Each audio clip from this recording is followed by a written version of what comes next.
Hello everyone, welcome to my channel online GS by Diwakar. इस वीडियो में हम लोग राजस्थान असिस्टेंट प्रोफेसर यानी college lecturer RPSC college lecturer का पेपर सॉल्व कर रहे हैं। ये 2014 का पेपर है और ये पेपर जो है वहाँ का स्पेशल है, यानी राजस्थान सामान्य अध्ययन का पेपर है। जो आपके कॉलेज लेक्चरर में 100 प्रश्न इसमें आते हैं और ये 50 नंबर का होता है, ठीक। और सब्जेक्ट के कितने प्रश्न आते हैं? 150। ये आपका 75 नंबर का होता है, ये भी आपका 75 नंबर का होता है, ठीक। यानी 0.5 एक नंबर पे, एक क्वेश्चन पे इतना नंबर होता है और नेगेटिव मार्किंग भी इसमें रहती है 1/3। तो अब तक हम लोगों ने 25 प्रश्नों को देख लिया था, जिसमें सिरोही जिले में तीव्र जो ढाल युक्त वाली कटी फटी पहाड़ियाँ हैं उसका नाम क्या था? तो उसका नाम हम लोगों ने देखा था भाकर। एक महत्वपूर्ण बात और आपको बता दें कि यदि आप यूपी पीजीटी, टीजीटी और राजस्थान फर्स्ट ग्रेड, साथ ही साथ एस्टेट हरियाणा जो टेट है उसमें ज्योग्राफी का जो पेपर है, और यूके पीजीटी, उत्तराखंड पीजीटी या झारखंड पीजीटी, किसी भी स्टेट की पीजीटी का यदि आप तैयारी कर रहे हैं तो हमारे ग्रुप से जुड़ सकते हैं, जहां आपको वीडियो, पीडीएफ, नोट्स और प्रैक्टिस सेट अवेलेबल कराए जाएंगे। वैसे स्पेशली ये ग्रुप आपका यूपी पीजीटी है, बट सिलेबस जो होता है चाहे पीजीटी का किसी भी स्टेट का हो, लगभग इसी के आसपास रहता है। चाहे यूके पीजीटी का उठा लीजिए, झारखंड का ले लीजिए, तो इसमें जो भी एक्स्ट्रा टॉपिक आपके यूपी पीजीटी से होंगे वो भी आपको वहाँ पे करवा दिया जाएगा। तो 26वां प्रश्न देखते हैं कि कौन सी नदी अंतहीन यानी अंतः प्रवाहित नदी नहीं है। अब देखिए यहाँ पे ये चीज़ें बहुत अच्छा करते हैं कि हाईलाइट कर देते हैं आयोग वाले। तो यहाँ पे ये बहुत ही अच्छी बात है, क्योंकि ज़्यादातर जो कन्फ्यूजन होता है, जैसे हम लोग जब पेपर सॉल्व करते हैं तो सबसे ज़्यादा प्रवाहित नदी नहीं है और यही ज़्यादातर कन्फ्यूज़ करते हैं, और इस जल्दी में मानवीय भूल यहाँ से हो ही जाती है। तो कौन सी नदी अंतः प्रवाहित नदी नहीं है? सावी नदी, कातली नदी, काकानी नदी, खारी नदी। तो कौन सी नदी ये आपका अंतः प्रवाहित नदी नहीं है? तो इसमें जो खारी नदी है ये अंतः प्रवाहित नदी नहीं है, इनलैंड ड्रेनेज। नेक्स्ट है सन 2011-12 में राजस्थान के निम्न जिलों में से किस जिले में सर्वाधिक वन क्षेत्र था? यानी कि highest forest area in Rajasthan during 2011 and 12। अभी आप देखिए कि कौन सा डेटा आ चुका है, 2019 का डेटा आ गया। अब ये डाटा का पूछ रहे हैं 2011-12 का, बहुत पुराना डेटा पूछ रहे हैं। तो यानी कि इन्होंने जिस बुक से बनाया होगा ये प्रश्न, वो बुक एकेडमिक वाली होगी कोई, यानी कि वो कॉम्पिटिटिव एग्ज़ाम से इन्होंने नहीं बनाया होगा, किसी साइट से नहीं बनाया होगा। तो किन जिलों में सर्वाधिक वन क्षेत्र है? करौली, सिरोही, उदयपुर, प्रतापगढ़। तो किन जिलों में रहे? तो ये आपका जो उदयपुर ज़िला है, यहाँ पे हाईएस्ट फॉरेस्ट एरिया था ड्यूरिंग 2011 एंड 12 में, यानी 2011-12 में। राजस्थान में कौन सी भेड़ की नस्ल नहीं है? अब देखिए जो प्रश्न आप सॉल्व करते हैं तो इसमें आप एक चीज़ समझते चलिएगा कि कौन सा किससे रिलेटेड होता है। तो अभी हम आपको आगे दिखा दे रहे हैं इसका लास्ट में सिलेबस जो राजस्थान का। अभी 50 प्रश्न में हम लोग देख लेते हैं, 25, उसके बाद आपको हम सिलेबस दिखा देते हैं कौन कौन सा इसमें शामिल होता है। तो देखिए यानी कि आपको फॉरेस्ट का डेटा भी पढ़ना पड़ेगा, नदियों के टाइप को भी देखना होगा, पहाड़ियों के बारे में पढ़ना होगा राजस्थान के, और वहाँ के जो जानवर हैं, जो एनिमल्स हैं, उसके प्रजातियों के बारे में भी डिस्कस करना होगा। तो राजस्थान में कौन सी भेड़ की नस्ल नहीं है? मालावी, नाली, मालपुरी या सोनारी। तो जो इसमें राइट आंसर हो जाएगा ये मालवी। वर्ष 2011 में राजस्थान की जनसंख्या में, जो राजस्थान में नगरीय जनसंख्या का प्रतिशत कितना था? 23 यानी 23.39, 22.88, 31.12 या 24.90। तो यहाँ पे जो आपका राइट आंसर हो जाएगा 24.90, यानी कि आपको राजस्थान का जनगणना भी पढ़ना पड़ेगा। एक तो आप भारत का पढ़ेंगे ही, वर्ल्ड का पॉपुलेशन पढ़ेंगे ही, और राजस्थान का स्पेशल पढ़ना पड़ेगा।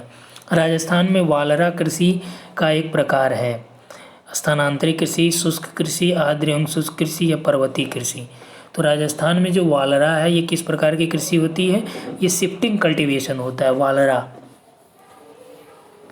ठीक, कौन सा कल्टीवेशन होता है? शिफ्टिंग कल्टीवेशन होता है। शिफ्टिंग इसमें होता क्या है कि मान लीजिए जो जंगल वगैरह होते हैं यहाँ पे पहले इसको पेड़ पौधों काट दिया जाता है, फिर यहाँ खेती होती है। जैसे ही ये यहाँ पे प्रोडक्शन कम हो जाता है, उपजाऊ नहीं रह जाती है, तो क्या करते हैं दूसरे जगह पे जो वन है उसको काट के वहाँ खेती की जाती है, यानी कि स्थानांतरण हो रहा है खेती का। नेक्स्ट है मगरा क्षेत्र विकास कार्यक्रम राजस्थान में कब प्रारंभ किया गया? अब यहाँ पे देखिए, यानी कि राजस्थान से संबंधित आपको जो डेवलपमेंट प्रोग्राम है राजस्थान के, उसको भी आपको यहाँ पे पढ़ना पड़ेगा। तो मगरा क्षेत्र विकास कार्यक्रम राजस्थान में कब प्रारंभ किया गया? 2001, 2002, 2004, 2005 या 2005-06 या 2010-11। तो इसमें जो आपका राइट आंसर हो जाएगा वह है 2005-06 में मगरा क्षेत्र विकास कार्यक्रम की शुरुआत की गई थी। बीसलपुर बांध किस नदी पर स्थित है? Which river Bisalpur dam located. तो किस नदी पे है बीसलपुर बांध? काली सिंध, बनास नदी, जाखम नदी या लूनी नदी? किस नदी पे है? बनास नदी पे बीसलपुर बांध स्थित है। नेक्स्ट क्वेश्चन देखिए, अनुसूचित जाति की कितनी महिलाएं 14वीं राजस्थान विधानसभा की सदस्य हैं? 14वीं राजस्थान विधानसभा की सदस्य कितनी महिलाएं रही हैं? 12, 11, 10, 9। इससे क्या स्पष्ट हुआ? यानी कि आपको चुनाव जो हाल ही में वहाँ हुए रहते हैं उसके बारे में भी आपको जानकारी यहाँ पे लेनी पड़ेगी। तो दिया है कि अनुसूचित जाति यानी कि आपका जो SC वुमेन्स हैं वो 14वीं राजस्थान विधानसभा में कितनी हैं जो सदस्य हैं?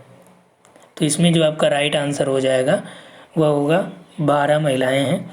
राजस्थान का कौन सा विधानसभा क्षेत्र एक से अधिक जिले में फैला हुआ है? और ये कब था? 2013 के विधानसभा चुनाव में था। महत्वपूर्ण प्रश्न है कि कौन सा विधानसभा क्षेत्र एक से अधिक जिले में फैला हुआ है? 2013 के विधानसभा चुनाव में यह देखने को मिला था। अब देखते हैं आपकी ये चीज़ें बहुत रेयर में होती हैं। तो कौन सा विधानसभा क्षेत्र है? नाथद्वार, छबड़ा, जहाजपुर, सिवाना। कौन सा इसमें? नाथद्वार है। संविधान के कौन से अनुच्छेद अधीनस्थ न्यायालयों से संबंधित हैं? इससे यानी कि आपको पॉलिटी भी देखना पड़ेगा। तो अधीनस्थ न्यायालयों से संबंधित कौन से हैं? 214, 231, 227 से 232, 233 से 237 या 234 से 240। तो इसमें जो आपका राइट आंसर हो जाएगा वह है 233 से 237। ये सबऑर्डिनेट कोड से रिलेटेड है जो भी ये आर्टिकल्स हैं, और इसमें आर्टिकल ही पूछा है। राजस्थान लोक सेवा आयोग के प्रथम अध्यक्ष कौन थे? SK Ghosh, SC Tripathi, BS Tiwari या MM वर्मा? 36 जो क्वेश्चन है इसका राइट आंसर हो जाएगा SK घोष। निम्नांकित कथनों पर विचार कीजिए।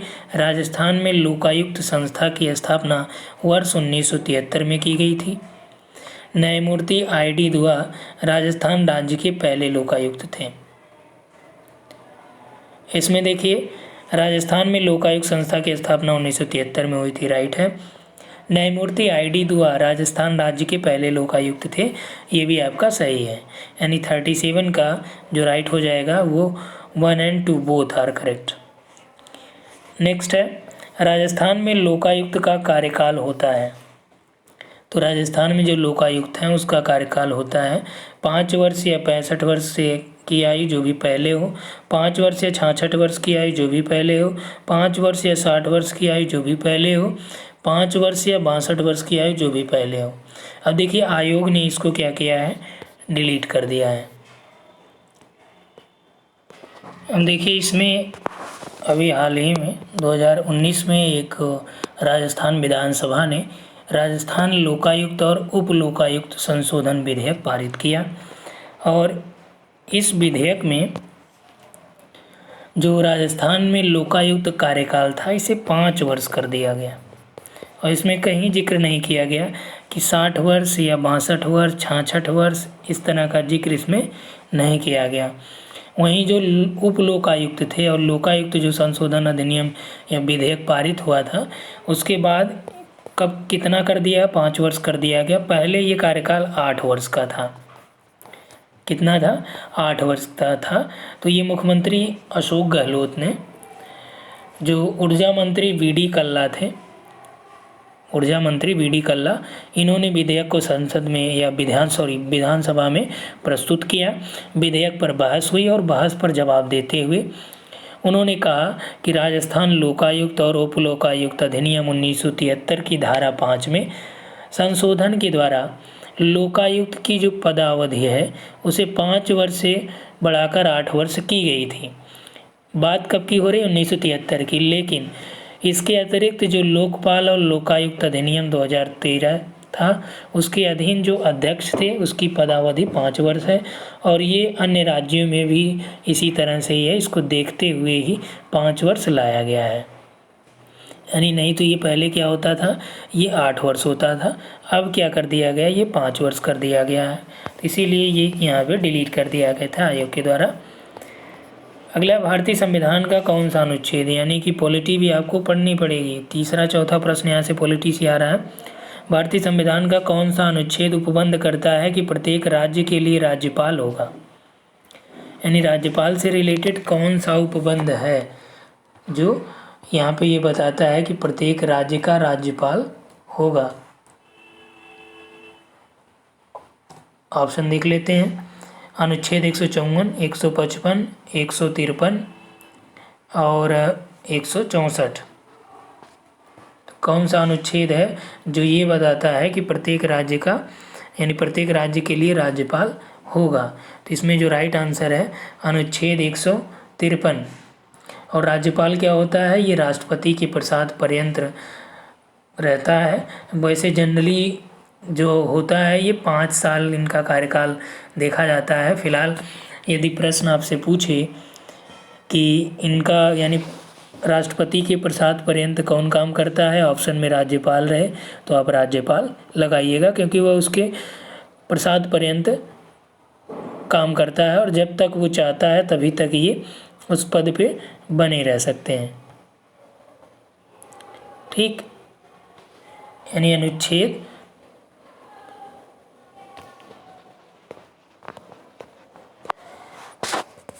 तो राज्यपाल जो प्रत्येक राज्य के लिए होगा 153 में है। वहीं 155 में यह है कि राज्यपाल की जो नियुक्ति है वो राष्ट्रपति के द्वारा की जाएगी। राजस्थान महिला आयोग का कार्य निम्न में से कौन सा नहीं है। राजस्थान महिला आयोग का कार्य कौन सा नहीं है। महिला उत्पीड़न से संबंधित शिकायतें सुनना, महिलाओं के संबंधित संवैधानिक प्रावधानों के क्रियान्वयन पर निगरानी रखना, महिला सशक्तिकरण हेतु प्रयास करना, महिला उत्पीड़न के दोषियों को दंडित करना। तो महिला आयोग का काम ये नहीं होता है वो दंड सुनाए या मतलब कि पनिशमेंट दे। राजस्थान छावनी बोर्ड में यानी उसकी बोर्ड की स्थापना कहाँ पर की गई। राजस्थान छावनी बोर्ड की स्थापना कहाँ की गई। नसीराबाद, माउंट आबू, जोधपुर, बाड़मेर। तो राइट आंसर यहाँ पे नसीराबाद। राजस्थान में राज्य निर्वाचन आयोग का गठन कब हुआ। तो राज्य निर्वाचन आयोग का गठन 1994 में हुआ। कौन सी पंचायत समिति एम पावर परियोजना की लाभार्थी नहीं है। कौन सी पंचायत समिति एम पावर परियोजना की लाभार्थी नहीं है। बायतू, आबू रोड, सांचौर या बिलाड़ा। तो 43 में जो राइट आंसर आपका हो जाएगा वह है बिलाड़ा। अब थोड़ा सा जान लेते हैं कि एम पावर प्रोजेक्ट क्या है, परियोजना। तो यहाँ पे देखिए जो एम पावर है ये ठीक एम पावर परियोजना यानी mitigation poverty in western Rajasthan इसका पूरा नाम है। तो इसको इस तरह से लिखा जाता है MPO और ये आपका WR, यानी कि mitigation poverty in western Rajasthan, पश्चिमी राजस्थान में गरीबी शमन परियोजना से संबंधित है ये। तो इसमें दे रहा है कि कौन सा इसका लाभार्थी नहीं है, तो बिलाड़ा इसका लाभार्थी नहीं है, यानी गरीबी शमन परियोजना है जो एम्पावर परियोजना है। और ये अंतर्राष्ट्रीय कृषि विकास कोष और की सहायता से जोधपुर संभाग के 6 जिलों में चलाया जाता है। और इस योजना की जो कार्यावधि दिसंबर 2014 थी, लेकिन इसमें विस्तार किया गया, 2017 तक एक बार बढ़ाया गया, फिर 2018 में बढ़ाया गया। ठीक, और जोधपुर संभाग में आपका जो 4 बल्कि 6 ज़िले जो हैं, इसमें आपका कौन कौन सा है, बाड़मेर का बायतू क्षेत्र, साकड़ा, जैसलमेर, जोधपुर में बाप, सांचौर जालौर, बाली ये पाली का ज़िला है, और आबू रोड सिरोही।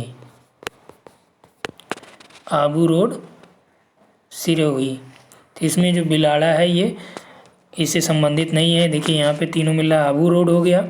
आबू रोड कहाँ पे, सिरोही ज़िले में, और सांचौर बायतू, जबकि बिलाड़ा यहाँ पे नहीं दिया गया है। ठीक, 14वीं राजस्थान विधानसभा की कार्य संचालन परामर्शदात्री समिति के अध्यक्ष कौन है? 14वीं विधानसभा परामर्शदात्री समिति के अध्यक्ष कौन है? तो इसके अध्यक्ष हैं कैलाश चंद्र मेघवाल। 14वीं विधानसभा में राजस्थान के किस जिले में सर्वाधिक महिला विधायक निर्वाचित की गई? तो किस जिले में सर्वाधिक महिला विधायक निर्वाचित हुई? आपका ये गंगानगर जिला है। विधानसभा चुनाव में अस्पष्ट बहुमत के कारण राजस्थान में राष्ट्रपति शासन कब लागू किया गया? अस्पष्ट बहुमत के कारण जो राजस्थान में राष्ट्रपति शासन लगा है, ये आपका 1967 में लगा था। नेक्स्ट है, निम्न में से कौन सा राजस्थान विधानसभा के प्रथम गैर कांग्रेसी अध्यक्ष हुए? तो गैर कांग्रेसी अध्यक्ष जो पहले हैं लक्ष्मण सिंह हैं। राजस्थान में 31 मार्च 2016 तक पंचायत समितियों की जो कुल संख्या थी वो कितनी थी? ये आपका 295 था। राजस्थान में आखिरी बार जब राष्ट्रपति शासन लगाया गया तो यहाँ के राज्यपाल कौन थे? तो आखिरी बार जब राष्ट्रपति शासन लगा तो यहाँ पे राज्यपाल M चन्ना रेड्डी थे। और लास्ट प्रश्न आज के इस वीडियो का है कि किस विधानसभा चुनाव में राजस्थान विधानसभा की सदस्य संख्या 184 से बढ़कर 200 कर दी गई? तो इसमें जो राइट आंसर है ये 6ठी राजस्थान विधानसभा में जो सदस्यों की संख्या है ये 184 से बढ़ाकर 200 कर दी गई। क्लियर? तो इस वीडियो में इतना ही, और अब हम लोग देख लेते हैं जो जनरल स्टडीज राजस्थान का सिलेबस है उसके बारे में जानकारी लेते हैं। तो आप लोगों ने 50 प्रश्न तो देख लिया है। अब यहाँ से history, art and culture, literature and heritage of Rajasthan है, सिलेबस जो है वो इसमें है। यहाँ से आप इसको स्क्रीनशॉट भी ले सकते हैं, यानी राजस्थान का पूरा एंशिएंट, मिडवल और वहाँ के जो कल्चर है, मूवमेंट हैं, ये सभी को यहाँ पे देखना है। ठीक, पूरी हिस्ट्री उसकी देखनी है, famous writer and their work, tourism. अब यहाँ पे देखिए टूरिज्म को भी देखना है जो ज्योग्राफी वालों के लिए भी महत्वपूर्ण हो जाता है। ज्योग्राफी ऑफ राजस्थान, उसके फिजिकल फीचर के, उसके क्लाइमेटिक कंडीशन को, पॉपुलेशन को, एग्रीकल्चर डेवलपमेंट को, इकोनॉमिक ज्योग्राफी, और इसमें आपका एग्रीकल्चर हो गया, इरिगेशन सिस्टम यानी सिंचाई तंत्र हो गया, इरिगेशन प्रोजेक्ट जो वहाँ चल रहे हैं, इंडस्ट्रीज एंड इंडस्ट्रियल डेवलपमेंट, यानी पूरी राजस्थान की आपको ज्योग्राफी देखनी है।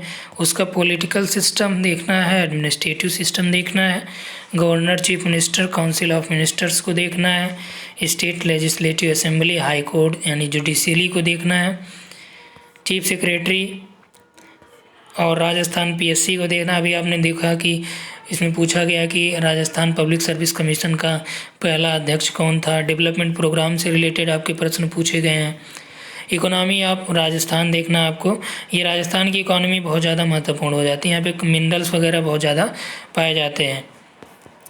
ठीक, मिनरल्स वगैरह में कई मिनरल्स में तो ये इसकी ऑटोनॉमी है। और यहाँ से आप देख लीजिए प्रॉपर। और कंटेम्प्रेरी इवेंट्स यानी major contemporary events and issues of Rajasthan यानी करंट अफेयर्स से रिलेटेड टॉपिक है ये। तो वो पैटर्न यहाँ पे दिया है क्वेश्चन पेपर का। तो ये 50 मार्क्स का और 100 क्वेश्चन जो हमने पहले बता दिया 2 घंटे का होगा। और नेगेटिव मार्किंग इसमें रहेगी, 1/3 नेगेटिव मार्किंग रहेगी। ठीक, तो इस वीडियो में इतना ही। Thanks for watching.